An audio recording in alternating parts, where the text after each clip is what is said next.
Magandang gabi po sa lahat. Magandang gabi, magandang umaga o magandang hapon din po sa mga nasa Zoom at nasa social media network.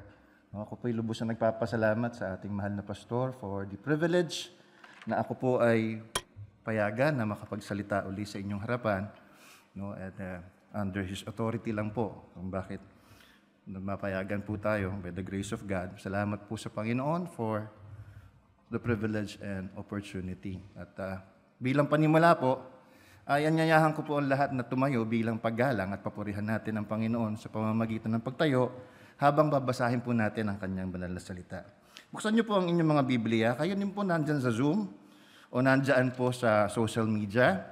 If you can, tayo rin po tayo bilang paggalang po sa salita ng Diyos while we read His divine word. Buksan niyo po ang inyong mga Bibles sa Proverbs chapter 18, verse 24. At yun po ang babasahin natin. Kung pwede po, basahin natin ng sabay-sabay. Proverbs chapter 18, verse 24. Kung nandyan na po kayo, basahin po natin. Ready? Begin. A man that had friends must show himself friendly, and there is a friend that sticketh closer than a brother. Tayo po ay sumandaling manalangin. Dakila't mapagpalang Diyos, maraming salamat po sa biyaya, Panginoon, na pinayagan niyo nga po kami, Panginoon, na makapagtipon muli sa ilalim ng inyong banal na salita. Hinihiling po namin muli ang inyong paglilinis sa anumang bagay, Panginoon, na hindi ka nais-nais, na nagawa namin, naisip o nasabi, at nawa alisin niyo po ang anumang mga balakid para po kami ay lubos na makaunawa ng inyong ituturo po sa amin. Gayon din po ay aking hiling na kayo nga po ang mangusap, itago niyo lang po ako sa inyong likuran, upang sa ganon kayo lamang po ang makita sa kalagitnaan namin ngayon, at ikaw po magligtas, Panginoon, sa mga bisita namin ngayon, Panginoon. I pray that you would please convict their hearts, O God, as we listen to your word. In Jesus' name I pray, Amen. Pwede na pong maupo.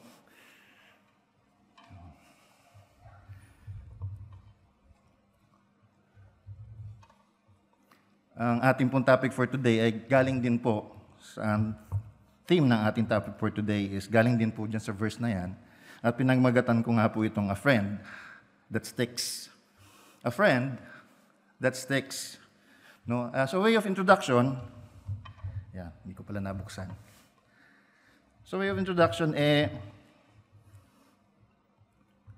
habang lumalaki po tayo, as we grow up, our concept of friendship has varied from playmate to buddy-buddy hanggang sa mandir. Nakakatuwa, pagka nilagay mo yung mga bata sa isang playground o sa isang mall na may playground doon o may slide or mapapansin mo, una maglalaro lang sila ng kanya-kanya, maya-maya magtatabi-tabi na. Pati sa ilalim ng slide, may laro na sila, may habulan na. Hindi man nila kailangan masyado magpakilala sa isa't isa. Pag bata, ko siguro mga hanggang 8 years old, 6 or magmula 3 pataas. Pero there will come a time na kahit malalaki na sila, pag pinagsama-sama mo sa isang lugar, minsan magkasama pa nga, hindi nag-uusap Yung mga friends daw nila. Pero pag upo ng gano'n sa isang lugar, kanya-kanyang pindot ng cellphone, hamantalang kamausap niya yung may katabi siyang kasama, Iba yung mga friends ngayon. And there are times that we call them frenemy, Most of the time daw pala, bihira lang kaya magkaroon ng kaaway na hindi natin kilala. Most of the time, nakakaaway natin yung mga friends din natin. Oo. Bihira lang yung mo yung hindi mo kilala. And in contrast to what we have just read, may contrast po doon. Yung first part is yung it separates the acquaintance between real friends. As you could see, can you remember the first friend we have ever made? Naaalala mo pa ba yung nakilala mong unang-unang friend mo? Kahit itsura niya lang, naalala mo pa, o kilala mo pa ba yung name niya? How many friends do we really have now? Kung titignan mo yung sarili mo, how many friends do we really have now? And our focus for today is on that friend who sticks no matter what. Yung friend na kahit anong mangyari, hindi ka iiwanan. The one friend that will never let you down. The very one we all need to have in our lives. And there's no one else but the Lord Jesus Christ. Pero bago yun, tingnan po natin yung concept natin ng friendship para makita natin kung bakit siya yung pinaka-the best na friend na dapat magkaroon, na maging friend mo. No? Number one, let's study about friends of acquaintance. No? Have you ever heard of the phrase, birds of the same feather? Narinig niyo na yung birds of the same feather? Oo. Sa Pilipinas, sikat na sikat yan, birds of the same feather, make good duster daw, sabi. Oo. Pantanggal ng alibok. No? But sabi nga ng Proverbs chapter 1, verse 22, how long, you simple ones, will you love simplicity, and the scorners delight in their scorning, and fools hate knowledge. No, una, gusto nating makiflak doon sa mga, ay, mukhang okay yun ah, sama ako doon, sama-sama ka lang. You know? Pero acquaintances lang yun. Again, these are the friends that influence our thinkings and feelings and actions in a bad way. No? Ano ba yung mga klase ng friends na to? Yung mga friends of acquaintance. Number one dyan, yung mga both friends. Proverbs 14 verse 20, sabi dyan, the poor is hated of his own neighbor, but the rich had many friends. Proverbs 19 verse 4 says, wealth maketh many friends, but the poor is separated from his neighbor. Yun yung mga both friends daw, yung mga nandyan sa tabi mo kasi may pera ka. Oo, yung mga, habang may pera ka, habang gusto nila palagi kasama ka, ay mayaman yun, doon tayo tumabi, di ba? Yun. Yun yung mga friends na, halimbawa ikaw naman yung walang pera, ikaw ba yung klase ng friend na nabibili kasi mayaman yun, tatabi ka sa kanya? Pangalawa po is yung the good time friends. In Psalm 38 verse 11, my lovers and my friends stand aloof from my sore, and my kinsmen stand afar off. Nung nagkasakit na, malayo, ayaw tumabi. Di ba? Para may COVID. Ubo pa lang yun, ha? Pero ito yung mga good time friends. Pag good time, sama kami dyan. Pero pag kahirapan na, pag may sakit ka na, pag hindi mo mahagilap. No, yung mga friends na yun. Sana, hindi rin tayo ganun. No? Yung mga good time friends, na pagka good time lang, doon ba lang sila mahasahan? No, pag may kainan, ayan, diyan tayo magaling sa kainan. No? Meron pang pangatlo, yung the user-friendlies. Ayan, ano yung user-friendlies? Hindi po computer yan. Sabi diyan, these are the people such that serve not, no? Romans 16:18, that such serve not our Lord Jesus Christ, but their own belly. And by good words and fair speeches, deceive the heart of the simple. No, yung magaling mambola, no? Yung okay lang yan, no? Ikaw talaga yung best friend ko eh. Pero pag may kailangan lang sa'yo yun. No, yun yung mga user-friendly. Tuwing may kailangan sa'yo, ayan, ang gagaling na mga yan. Pero pautang naman, ayan, magagaling lumapit yan pag may kailangan eh. Pag ikaw na may kailangan, yun yung mga user-friendlies. No? Nakakatakot, pag titignan mo, meron ka bang mga friends na ganyan? There are also those that wants to befriend the world. No? Ito yung mga mahilig sa mga makamundong bagay na kung saan makamundo, doon ka dadalhin. Paano nakakilala ka na sa Panginoon, nagbago na buhay mo? O natauhan ka na, ayaw mo na ng mali. No? Sila ngayon yung magagalit sa'yo. In 1 Peter chapter 4, verse 4, sabi dyan, wherein they think it strange that you run not with them to the same excess of riot. Iba ka na ngayon ah. Baka lumagpas ka na sa langit. Speaking evil of you. No? Sobra ka naman. Di ba? Dati naman, minom ka rin katulad ko ah. No? Parang ang sama-sama mo pa pagka sinasabihan mo silang, wag na tayo dyan, bago na tayo ng buhay natin. No? And these are the people na lahat ng makamundong bagay, sasamahan ka, wag lang sa mabuti. No? Ayaw kang dalhin doon at ayaw ka rin samahan sa mabuti. These are the people na yung mga friend mo, lahat ng party, gimmick, concert, lahat na ng mga activities na ginagawa sa gabi o sa dilim, gusto nila kasama ka.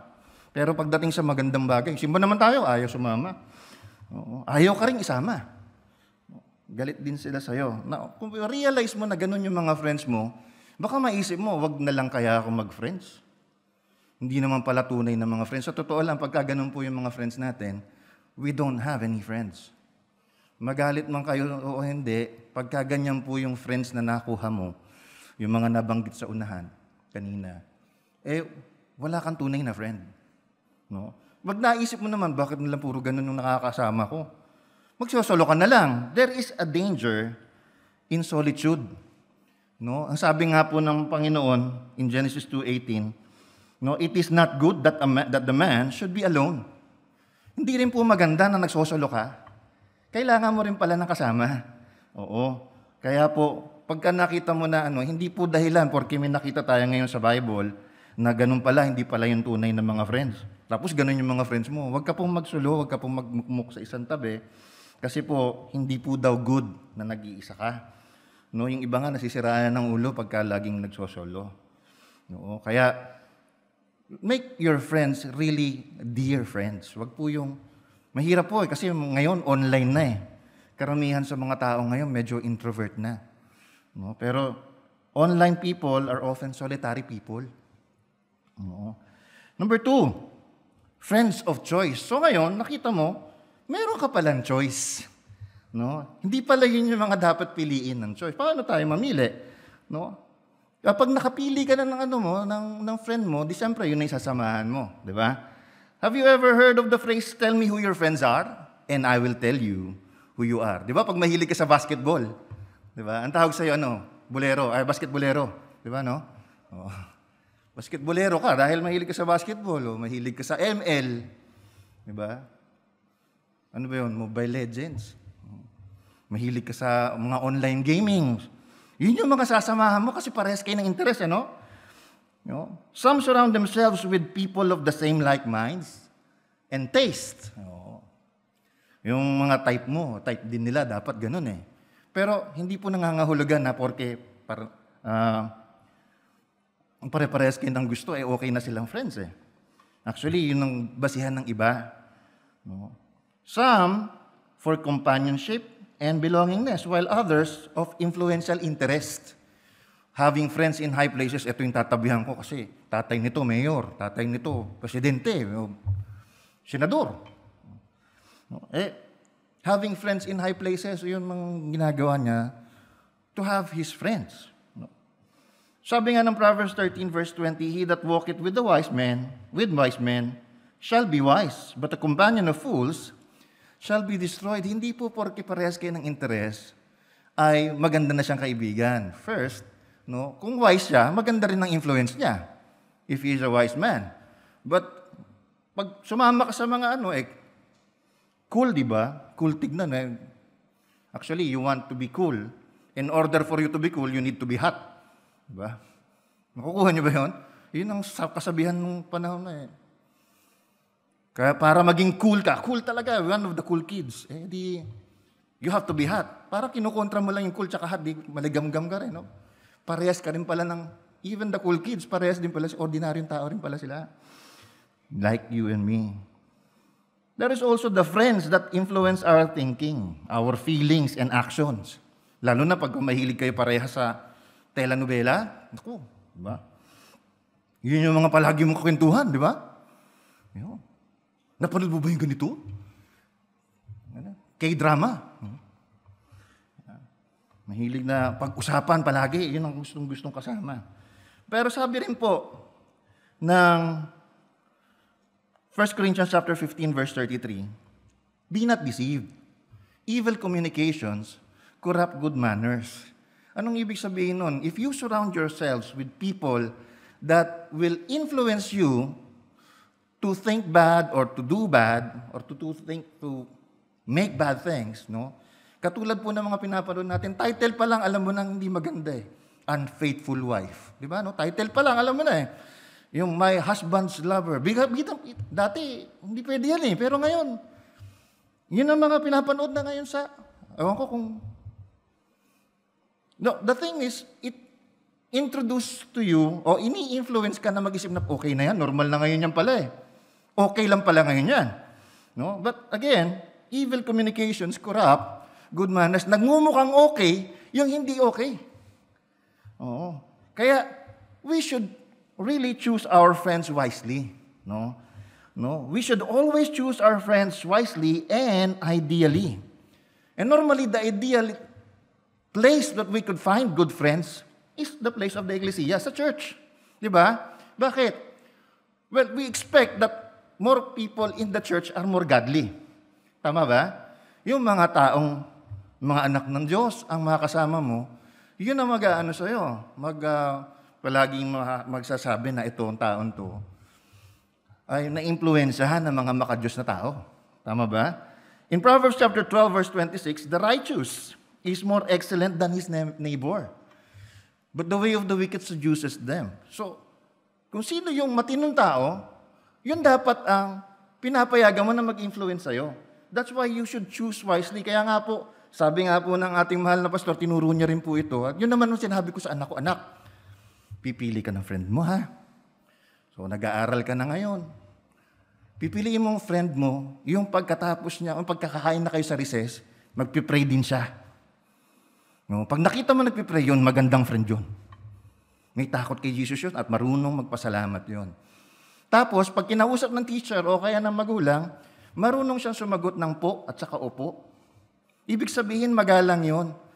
Magandang influence yung may galang kaysa yung iba yung sinasabi, puro mura, di ba? Pili ka ng friends na magalang. At saka isa pa, anak, yung hanapin mo yung top 10. Top 10 to 1. Top 1 hanggang top 10. Bakit? Matatalino yun. Mahahawakan ka ng paano sila mag-isip, magiging top ka rin. Di ba? So, you find people na makagandang influence sa'yo kaysa yung huwag kang sasali doon sa mga puro kating classes. Anak, huwag mo yun samahan. Oo. Walang gagawin sa'yo yun, kundi sirain lang yung yung future mo. No? So, pili ka ng friends mo that will influence you and make you think and act better. Di ba? So, yun yung dapat nating piliin. And most likely, makikita mo yan kung yung taong yun ay talagang may takot sa Diyos.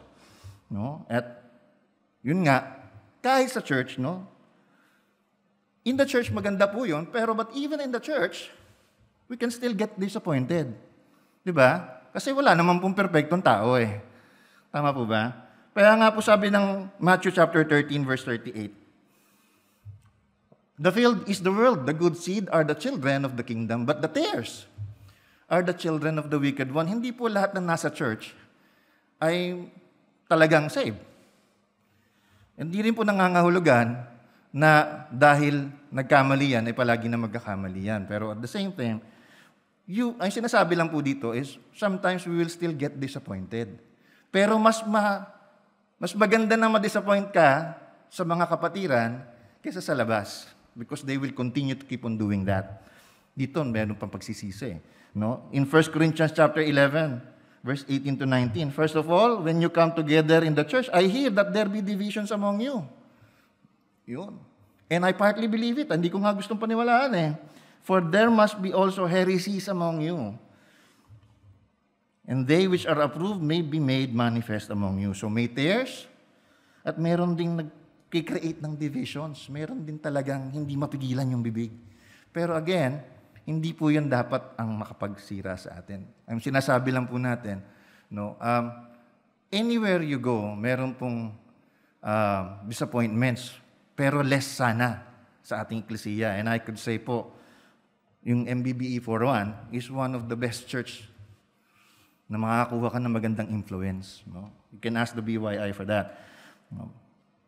Number 3, so marunong ka nang pumili, you will find now your friends for keeps, ang tinatawag, no? Friends for keeps. Yung talagang bakit po friends for keeps? Because we all want a friend who will be there and we can count on, di ba? Gusto natin, wala naman may gusto ng friend na lagi ka nalang inaapi. Hindi friend yun eh, kaaway na yun. Pero gusto mo ng friend na hindi ka iiwanan, tama ba? Ang sabi po ng Proverbs 24a, a man that had friends must show himself friendly. Di ba? Bakit po? Gusto mo nga ng friend na hindi ka iiwanan. Pero nung nagkasunog, ikaw unang lumabas ng building. Samantalang yung mga friend mo, hanap ng hanap sa'yo, Dahil ayaw nilang umalis nang hindi ka kasama. Diba? Ikaw yung unang nawala. No? Are you a friend then? Because a man that had friends must first show himself friendly rin. Ikaw ba ay pwedeng maging true friend din? Gusto nga natin ng true friend ka ba? No? Pagdating ng lahat sila busy, may ginagawa ito, may ginagawa yun, tapos ikaw nakaganong ka lang. No? Tapos na ba kayo? Parang hindi magandang makahanap ka ng friend kung ikaw rin mismo hindi ka friend. No? So, we must first be a friendly person para magkaroon tayo ng true friends. Number 2, gusto natin that one we can depend on and stays behind and never leaves us in times of distress or trouble. Sabi nga po ng Proverbs 17 verse 17, a friend loveth at all times, and a brother is born for adversity. No? Sabi po ng psychology, na-discover nila na tama pala yung sinabi ni God, na natural pala yung sibling rivalry. Kaya a brother is born for adversity. Pero, sinasabi rin dyan, a friend loveth at all times. Hindi po sinasabi dyan na pangit magkaroon ng palitan mo na yung mga kapatid mo. The fact of the matter is, nakapagpalit ka na ng maraming friends. Iba yung friends mo ng elementary, iba yung friends mo ng high school, iba yung friends mo ng college. Tama? Pero yung kapatid mo, share pa rin eh. Di ba? Pero, yung pinag-uusapan po natin dito, and we will get to there later, there is a friend that sticketh closer than a brother. No? But again, a friend loveth at all times. Kahit po sa mga pangyayari sa buhay natin, he still wants the best for you. No? Yung friend, ayaw niya yung napapahirapan ka, ayaw niya nalulungkot ka, he still wants the best for you. No?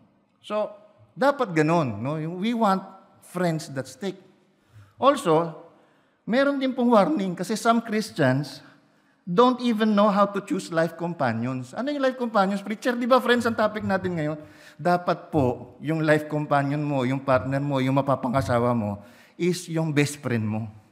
Mahirap po talaga, sabi nga po ng ating mahal na pastor, pag mas best friend mo pa yung, ikaw yung groom, at mas best friend mo pa yung bridesmaid kaysa asawa mo, ay delikado po yun. Hindi po pwedeng sabihin na pagka nag-asawa na kayo, tapos pag nagkikita kayo ng mga barkada mo, teka lang, yung barkada ko, mula pa nung elementary, barkada ko na yan. Ikaw, kailangan kita naging asawa pag ginawa mo yun. Maghahalo yung balat sa tinalupaan, di ba? No? So, dapat siya pa rin yung maging best friend mo. No? Kaya pinag-uusapan dyan is, kung pipili ka po ng life companion, no?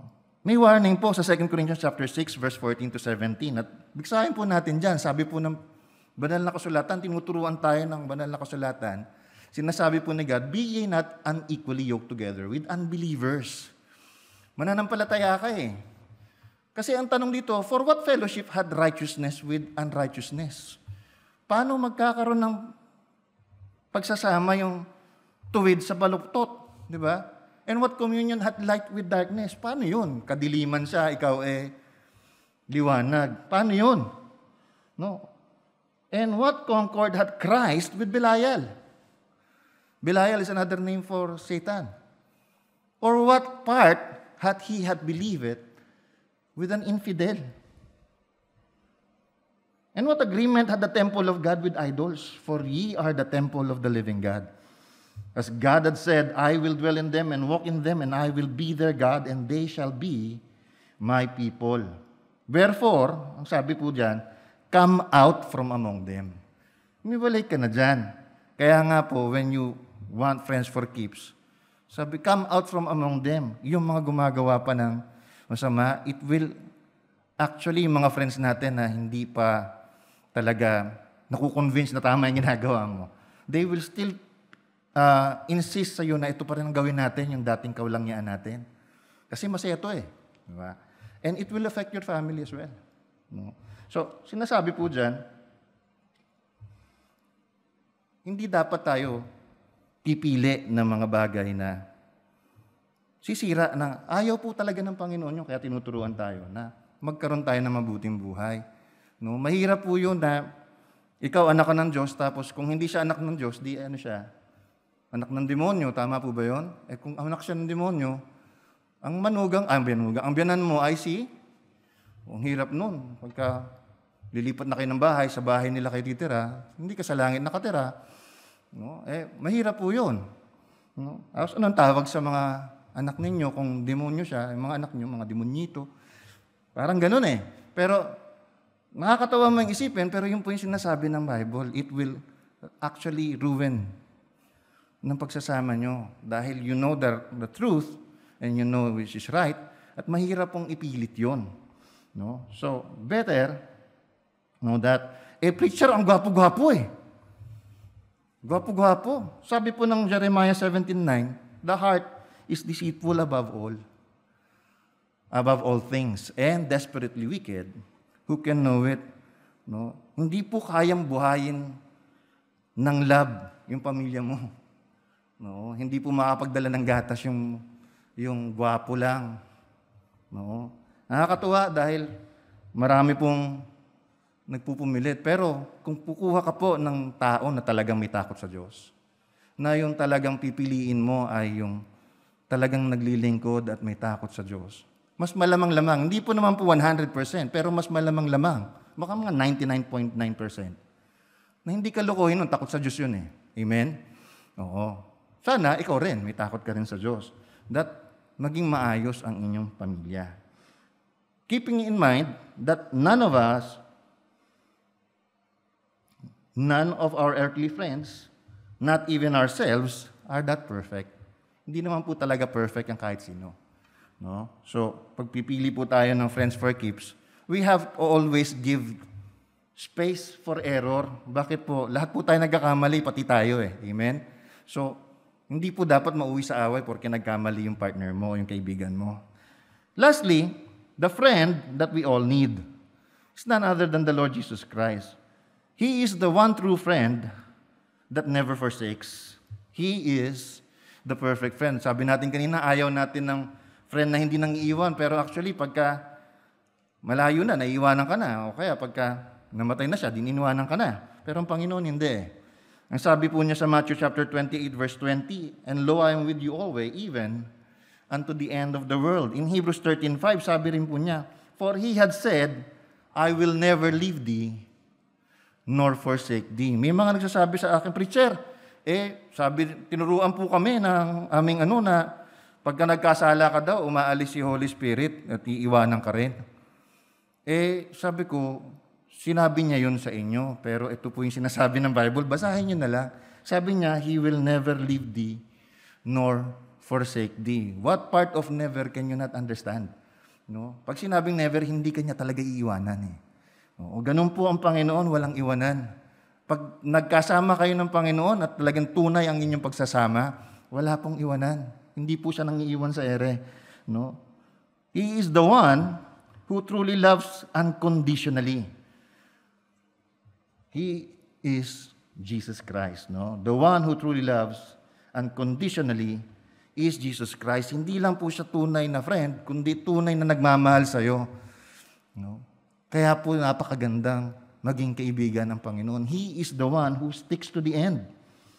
Sabi nga po niya ng John chapter 15 verse 3, greater love have no man than this, that a man lay down his life for his friends.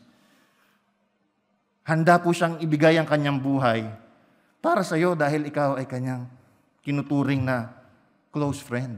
Ganun po ang Panginoong Yesus. Pero ang pagkakaiba niya po sa mga manliligaw, sabi niya, sasaluhin ko yung bala para sa iyo. Puro bola lang yun. Panginoon, tinutuon niya Kasi sabi sa Romans chapter 5 verse 8, but God commended His love towards us, in that while we were yet sinners, Christ died for us. Tinaya niya po talaga yung buhay niya Hindi lang niya basta sinabi para bulahin ka. Talaga pong ginawa niya. Itinaya niya yung buhay niya. Para saan? Para sa iyo at sa akin po. Bawat tao na makasalanan, gusto niya po na hindi mapahamak Kaya po, kinoconsider niya pa rin na, mahalin tayo. God commended His love towards us. Yun po yung conditional love.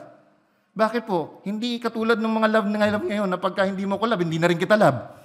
Di ba? Pag di mo binili yung gusto kong, hindi na rin kita love. Pero ang Panginoon wala kaya i-love mo siya o hindi, binigay niya na yung buhay niya para sa iyo That's an unconditional love na walang makapagbibigay sa iyo kundi ang Panginoon lamang. That's the unconditional love na binibigay ng Panginoon and whose goals are from the beginning was always for us to to joyfully abound and to take us out of the pain and misery of this world.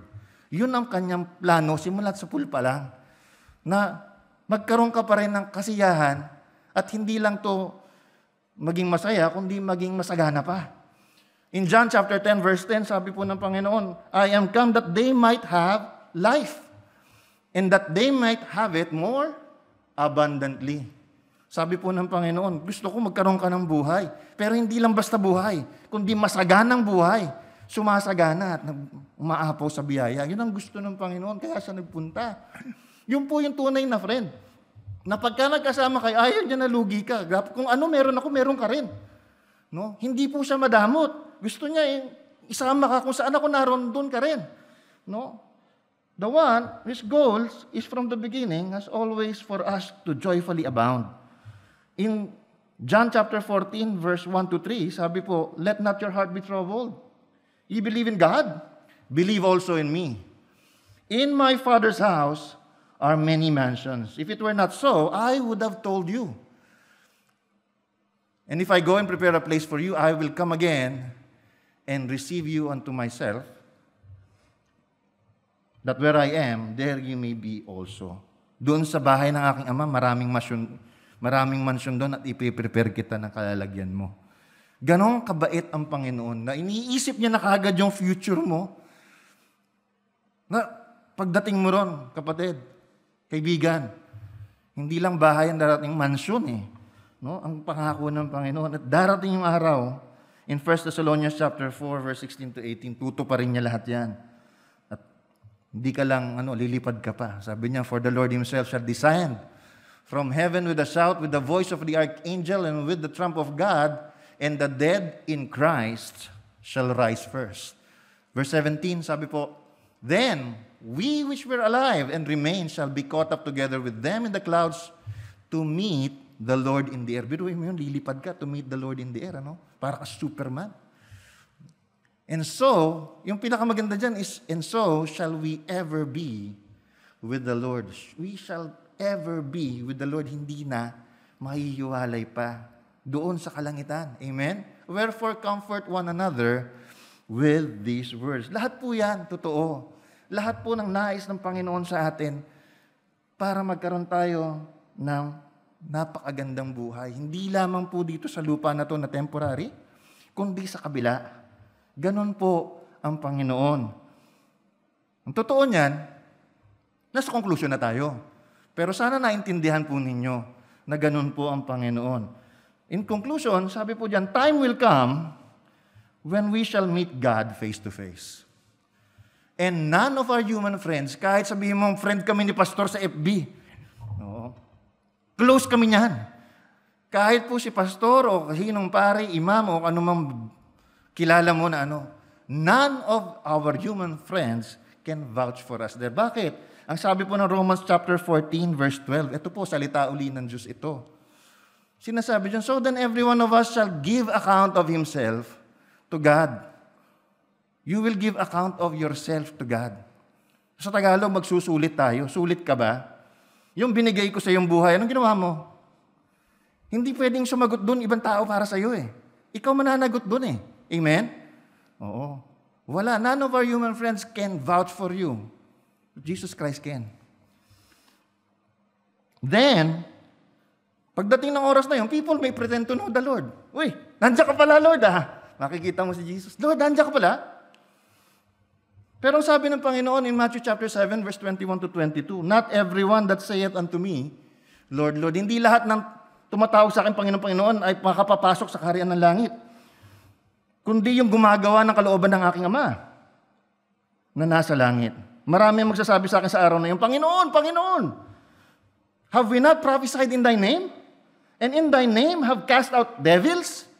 And in Thy name done many wonderful works? Biruin mo, Hindi lang sila nakapag-prophesy sa pangalan ng Panginoon. Nakapagpatanggal pa sila ng mga demonyo. At nakapagawa pa sila ng mga milagro, wonderful works. No? And they will claim these things. No? Ikaw, isipin mo lang, kaibigan, na nandiyan ka ngayon sa bisita ka ngayon. Have you ever done of those things? Kahit wala, o nagawa mo ilan dyan. Sadly, these people who pretend to know God will have the same reply. Ang sabi po sa Matthew chapter 7, verse 23. Sadly, the reply is, then will I profess unto them, I never knew you. At gayon din, sasabihin ng Panginoon, yung araw din na yun, sasabihin ko, hindi ko kayo kahit kailan maging kilala. Wala tayong pagkakakilanlan. Oh, parang si ano lang yan eh, parang si Duterte lang yan eh, papasok ka sa Malacanang, kilala ko yun, presidente ko yun, papasukin niyo ako dyan. Hindi ka papayagang pasukin eh. Unless sabihin ng presidente, kaibigan ko yan, papasukin niyo. Tama ba? Kahit kilala na lahat ng tao, ganun din naman sa Panginoon. Kilala ko si Jesus eh. Kilala mo. Pero sabi ng Panginoon, I never knew you, wala tayong pag-uusap. Magaling ka lang pag may kailangan ka, para kayong mga friend na nabanggit kanina. Pagka wala ka ng kailangan, hindi mo nga ako maalala eh. Sabihin ng Panginoon, I never knew you, depart from me. You that work, iniquity, kayo na nagsisigawa ng katampalasanan. No? In Luke chapter 6, verse 46, ang sabi ng Panginoon, bakit mo ko tinatawag na Lord? Why call you me Lord, Lord? May papanginoon, Panginoon ka pa. Pero hindi mo naman ako sinusunod eh. Ayaw, hindi po ganun. Kung talagang kilala mo ang Panginoon, gusto mo maging kaibigan ng Panginoon, ito po yung good news. The King of Kings wants you to be intimate with Him. Hindi po ganun yung wala naman kayong pagkakilanlan sa isa't isa. Hindi naman kayo close. Diba? Ang gusto ng Panginoon, maging close tayo sa Kanya. He wants you to be intimate with Him. Gusto niya talagang maging close kayo. Yun po yung tunay na friend eh. Yung close kayo. Oo. In John chapter 15, verse 15, sabi diyan, henceforth I call you not servants, for the servant knoweth not what his Lord doeth, but I have called you friends. For all these things that I have heard of my Father, I have made known unto you. Lahat ng pinakinggan natin magmula kanina, napakaganda pala ng tinuturo ng Bible, no? Nadi-differentiate niya kung ano yung good friend sa bad friend. At ano yung friend na dapat mong pakisamahan at i-treasure. Tinuturuan pala tayo ng Panginoon. Bakit? Kasi gusto pala ng Panginoon na maayos ang buhay natin. No? And sana po, basahin niyo po yung Bible dahil napakarami po maganda. Pero God really wants our best interest at heart. No? Ang gusto niya, matuto tayo na maging close sa Kanya. Paano yun?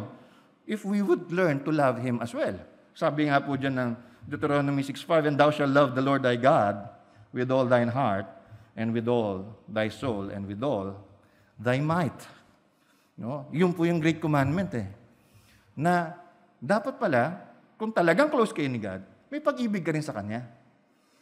Hindi yung puro siya lang, one way lang. Hindi, dapat po two ways din eh. Both, may communication kayo. God really wants you to be saved and not perish. Kaya nga po sabi ng Panginoon sa John chapter 3 verse 16, for God so loved the world that He gave His only begotten Son, and whosoever believeth in Him should not perish. Hindi mapahamak, pagkus ay magkaroon ng buhay na walang hanggan. Ayaw po niya yun, kaya nga po siya nagpumorito. Ayaw niya mapahamak ka at hindi ka niya iiwanan, sumama ka sa Kanya. The invitation of the Lord is come. In Matthew 11, verse 28 to 29, sabi niya, come unto me. Kapatid, nandiyan ka ngayon sa internet, makikita mo ako ngayon, tinatawag ka ng Panginoon. Sana narinig mo, sabi niya, magsilapit kayo sa akin, kayo ng mga nahihirapan. Kayo nagtatrabaho, nahihirapan, at nabibigatan. I will give you rest. Take my yoke upon you and learn of me, and I am meek and lowly in heart, and ye shall find rest unto your soul. Ngayong oras na to, kapatid, kaibigan, tawag ka ng Panginoon at sana marinig mo. Kasi ngayon, kumakatok siya sa iyong puso. He is at the door of your heart right now. In Revelation 3:20, sabi diyan, behold, I stand at the door. Sa puso mo, sa Sa pintuan ng puso mo, kumakatok ang Panginoon. I stand at the door and knock. And if any man hear my voice and open the door, kung pagbubuksan mo siya ng pinto, I will come into him and will sup with him. At siya kasama ko, and he with me. Yun ang sabi ng Panginoon. If you will just let me in. Yung Lord of Lords, the King of Kings is telling you, halika, anak. Papasukin mo ako. Payag ka ba? Ang tanong ko sa iyo, kaibigan, kapatid, nandyan ngayon. Payag ka ba? Payag ka ba natanggapin siya bilang iyong Panginoon at papasukin siya sa pintuan ng iyong puso? Lastly, number 7, sabi dyan, He really does care about you. Gustong-gusto niya talaga ang lahat ng ikabubuti mo. Maniwala ka man sa hindi, pero si God talagang napakabuti. Wala siyang masama na nais para sa iyo. The very reason He came is so that you can be saved for sure. Paano po yun? Sabi po ng banal na kasulatan, paano tayo masave? Sabi po dyan, and lastly, dito tayo magtatapos. If thou shalt confess with thy mouth, kung ipapahayag mo sa pamamagitan ng iyong bibig, yung tinatagalog ko lang po, no? Na anong papahayag mo sa bibig mo? Na si Jesus ay Panginoon. Yun ang lalabas dapat sa bibig mo. Huwag mong ikahiya yan. Sabihin mo, Lord, si Jesus. At hindi mo lang dapat sasabihin sa bibig mo yan, kundi dapat totoo sa puso mo yan. And shall believe in thine heart that God had raised him from the dead. Ang sabi po ng banal na kasulatan, thou shalt be saved. Ikaw ay maliligtas. Hindi po kusalita yan, salita po ng Panginoon yan, ng Diyos na hindi nagsisinungaling. Kung naniniwala ka na lahat na sinasabi niya ay pawang katotohanan lamang, sambitin mo to sa Panginoon. Tanggapin mo siya bilang Panginoon ng iyong buhay. Tanggapin mo siya bilang tagapagligtas mo. Ngayong araw na to, huwag mo nang ipagpabukas, kapatid. Ngayon siya nananawagan sa iyo. Huwag mo siyang talikuran. Nakikiusap po ako. Payo po kayo. Kayong po nandyan sa imbitahan ko po kayo. Kung sino man ikaw ngayon, naiintindihan mo ang mensahe ng Panginoon sa iyo, sa buhay mo ngayon, no? Kayo po ay lumapit sa Panginoon ngayon. At sabi dyan, sa pamamagitan ng bibig, sambitin mo itong mga panalangin na to, kasama ng iyong puso, totohanin mo sa puso mo, na pumapayag ka na maging Lord si Jesus Christ. At sabi ron, ililigtas ka niya. Payag ka ba, kapatid? Kung papayag ka, kaibigan, na nakikinig ngayon, sundan mo ako sa panalangin na ito. No? At ikaw ay manalangin, tanggapin mo si Kristo bilang Panginoon at tagapagligtas mo sa buhay mo. Yun lang sabihin mo sa Kanya. No? Ito yung panalangin, sabihin mo kay Lord ng buong puso mo at ng bibig mo. Kung handa ka na, ito yung panalangin. Ama naming Diyos, salamat po na kami po ay inyong biniyayaan ng inyong pong ebanghelyo ngayon. Inaamin ko po sa iyo na ako po ay isang makasalanang tao. At humihingi po ako ng kapatawaran, Panginoon, sa mga nagawa ko pong kasalanan. Handa ko na pong pagsisihan ang lahat ng mga mali kong pananiwala. At nawa, Panginoon, ngayong araw na to ay pagharian mo na po ako. Tinatanggap po kita bilang Panginoon at tagapagligtas ng aking buhay. Salamat po sa inyong ginawa sa krus. Para ako ngayon ay bigyan ng buhay na walang hanggan. Sa ngalan ng Panginoong Yesus, ito po ang aking panalangin. Amen. Amen. Maraming salamat po. Kung ikaw ay pinagpala ng iyong napanood o nais mong maunawaan pang lalo ang tungkol sa salita ng Diyos, hayaan mong makipag-ugnay kami sa iyo. Ibigay lamang ang ilang mahalagang impormasyon sa iyong sarili sa pamamagitan ng aming online form. I-type ang go.mbbe.org/accept sa inyong internet browser at punan ang mga impormasyon ukol sa iyong sarili. Maaari ka ring magtungo sa mbbe.org para sa iba pang impormasyon tungkol sa aming mga gawain at pagsamba. Kagalakan namin na ikaw ay makilala bilang isang bagong kaibigan at kapamilya kay Kristo, ang iyong sariling Panginoon at tagapagligtas.